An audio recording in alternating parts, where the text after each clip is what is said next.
and led him through the archway to Miller's Court, and she was not seen again until the next morning. Mary's rent collector came and knocked on the door. No answer. Again knocked on the door. Still no answer. So he made his way around to the window, smashed it through with his fist, reached in and opened the door from the inside. He was going to get his cash.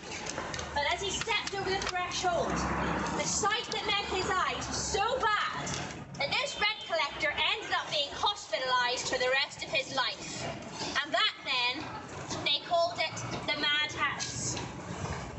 This man, literally every time he closed his eyes, all he could see was the body of Mary Jane Kelly coming towards him. And I'll tell you what happened.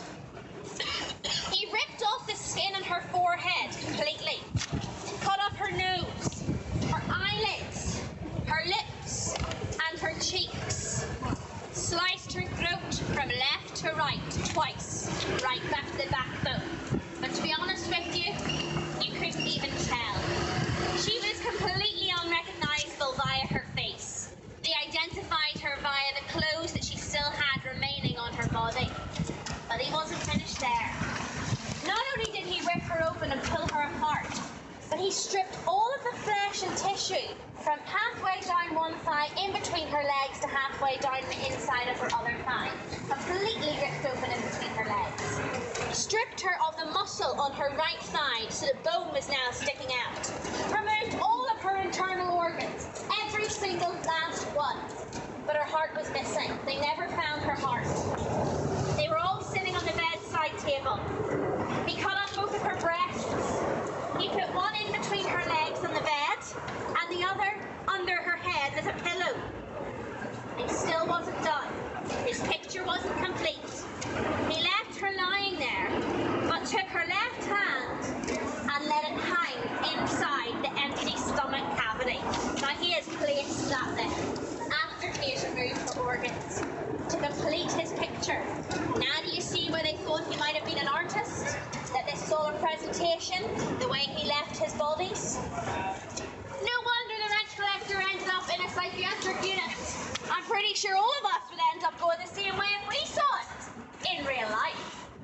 Because Mary Jane Kelly, being the final victim, was the only victim to have been photographed at the scene of the crime as she lay in her deathbed.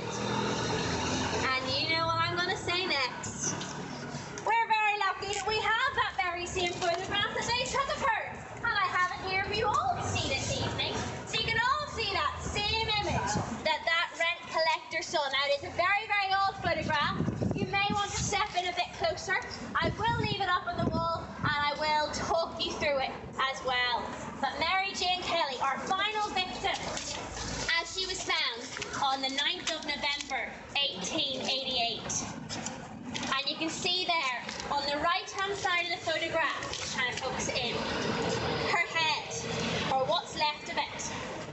Under her face, where all of her organs are sitting on a pile on the bedside table. This big dark spot in the middle of the picture is where he's completely ripped her open in between her legs. The far left of the photograph, one of her breasts left in between her legs, and her left hand hanging inside the stomach cavity. Now, this is only a black and white photograph, so can you imagine seeing that in real life? Yeah? It almost looks like a cartoon. It almost doesn't look real, and it is a very, very old photograph, so you can see it's very hard for us to try and restore these terribly old photos. But I did have a photo expert on my tour once that said that actually, for the times, this is a pretty good in detail photograph of what happened to her.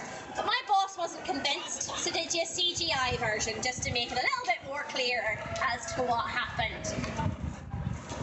So you can imagine, it was a total bloodbath, unrecognisable by her face. They had to identify her by the clothes left on her body. The 9th of November 1888, and then he disappeared. As quickly as it began, it was all over. Now why did it begin, and why did it end so suddenly? Many believe that Jack killed himself. He was his final victim. Perhaps that's why it stopped. Maybe he got scared, ran off to another country. He was linked to a few serial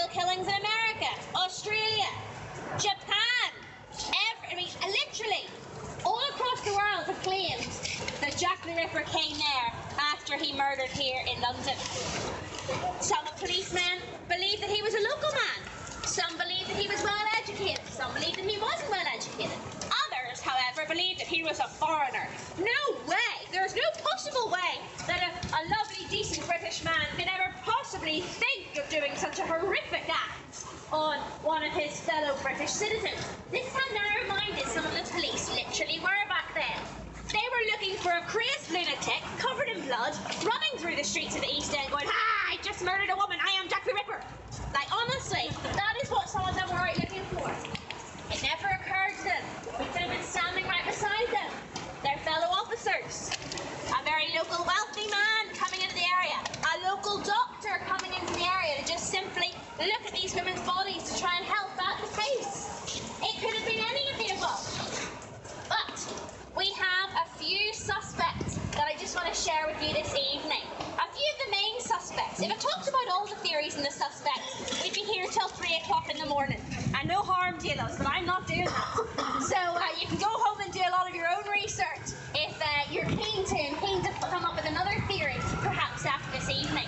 And the first was the royal conspiracy theory. This here is the Queen's grandson, Albert, and he studied art in the East End. Now, it is said that he fell in love with a local prostitute by the name of Alice Crooks. The two of them fell so mightily in love that they got married, and then whoops, there's the big baby bump. She's preggers with the Prince's baby. The Prince is absolutely over the moon at the birth of his baby girl. Wants to move his new family into the Buckingham Palace. Can you imagine Queen Victoria's face at that?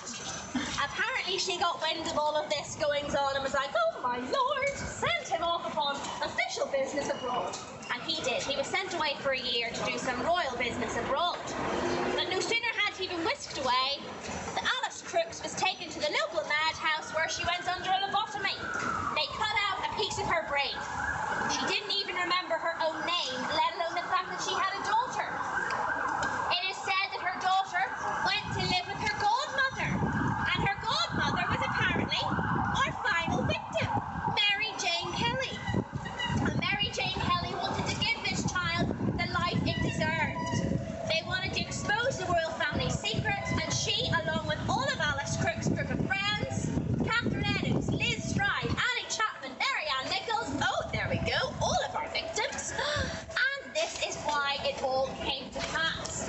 Queen Victoria found out and sent her personal physician, Dr. Gull, to take care of the situation. He did take care of it in his very own way. At the start of the end of the month, very planned, killing off the victims. Now, if this is the case, it's the best kept royal family secret, I think, in the world, in the history of royal families in the world. Maybe you believe it, maybe you believe it's a bit far-fetched. But what if I told you that Dr. Gull was a Freemason? So that links us up to the message on the wall, perhaps. And of course, the royal carriage coming through the area would have quite easily got past, would have quite easily got to all of the crime scene, because the Queen has sent her official doctor to take a look at all of the victims. Of course, they would not have batted an eyelid. But you might think that's a bit far-fetched. Yeah, you're not thinking maybe a bit far-fetched. But you start to back might think, no, absolutely. I agree with that theory. Spot on, Amy. Okay, we're going to be a bit divided tonight. What about if it was indeed a foreigner? It was not a local British man. There was a man named Dr. Francis Tumblety, who was an American doctor. Any Yanks on the tour tonight? We've got a few in, I know that. Small hands going up, yeah? Well, Dr. Francis Tumblety, they raided his apartment and found that he kept women's body parts in jars. So to get that, you have to kill them and cut them up first, wouldn't you? Well, he fled to America shortly after the final death, and they never caught up with him. So, by profile, he sort of fits the bill, yeah? However, I personally do not believe that it was him. And I'm not going to tell you why, I'm going to show you why. This is a portrait of Dr. Francis Tumblety.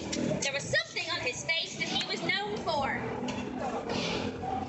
And it was that massive big bushy moustache. Now, I know that we have a thing called November here in Britain.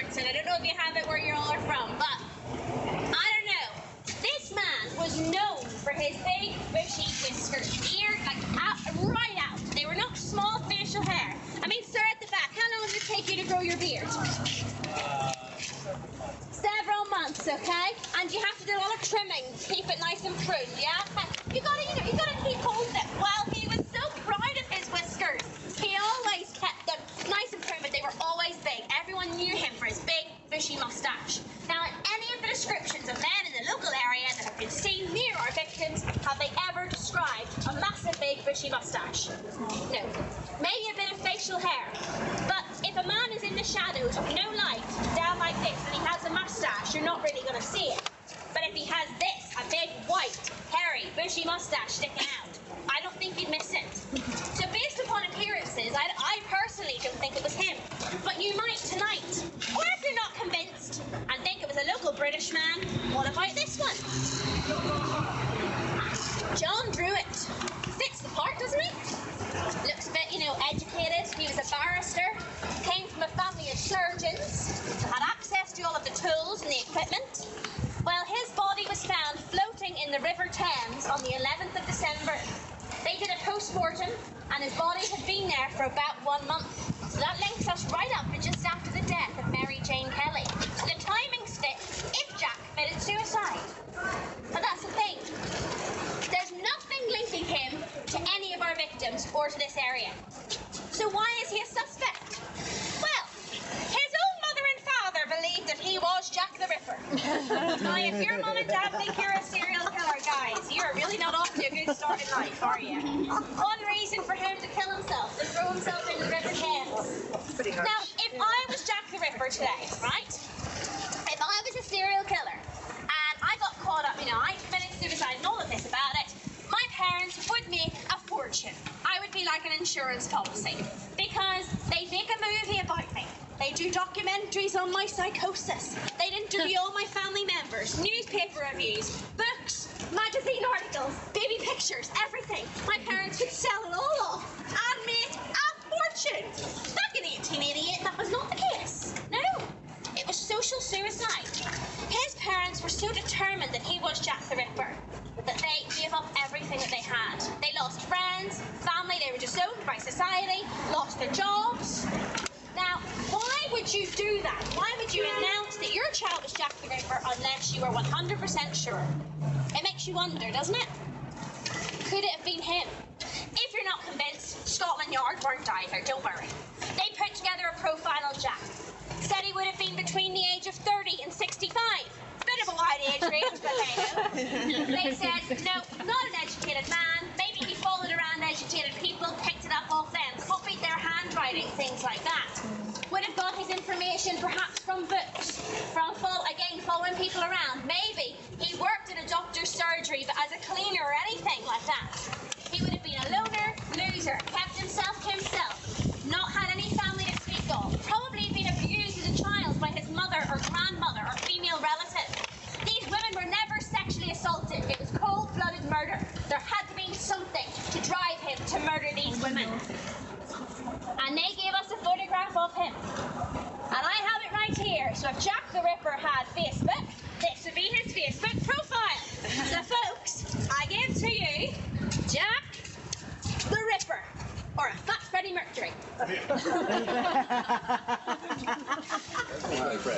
he? Yeah. What are y'all thinking? Is this your Jack the Ripper? As I've taken you through the tour tonight, was this the man that you saw? Anybody? What's with the mustache? Well, you see, that's the thing. He could have had a mustache because every time someone has seen a man near our victim, they have had their hat on and their head down. So in the shadows, you wouldn't have noticed a tiny mustache like that. The difference being Dr. Francis Tumbleby sitting out here. Now, as I've taken you through the story, hopefully it's been like, when you were back as kids, your imaginations really went wild. We had to go on imagination tonight because the area has changed so much. It's constantly developing. But each of you here tonight will have had a different image of Jack the Ripper in your head as you've gone along. A different height, a different hair colour, different eye colour, different skin tone, different sort of clothing, different pose, different poise, different walk. Because that's the beauty of our story, folks. I've got a bit of a confession. You're never going to know who was that regardless of how much you put it together, and regardless of how many people write books and make their theories and theses and analogies of who he's going to be, the reason why we're still here today doing tours about it and wanting to find out more is because this case is still open. It's still open. He could still be out there today. You don't know. Who knows? He could have defied life itself and still be lurking around the dark corners that he's in. I can't tell you who Jack the Ripper was. I'm sorry. I can't. I can give you opinions, but I can't tell you who he was because we will never know. But there's one image that I want to leave you all with this evening, folks. And this is my Ripper. I'm going to go out there on a limb and say that 99% of you here this evening, every time and into the future, when you say the name Jack the Ripper, you will see this man right here. Am I right? Yes. Because this has become the iconic picture of Jack the Ripper. And this will forever be the image of Jack the Ripper. Because there he is, that cloaked figure with his top hat on, walking away from a dead female body into the East End night of 1888. And after the 9th of November, he was never seen or heard of again. Now, ladies and gents, that brings us to the end of our tour this evening. I hope you've enjoyed yourselves.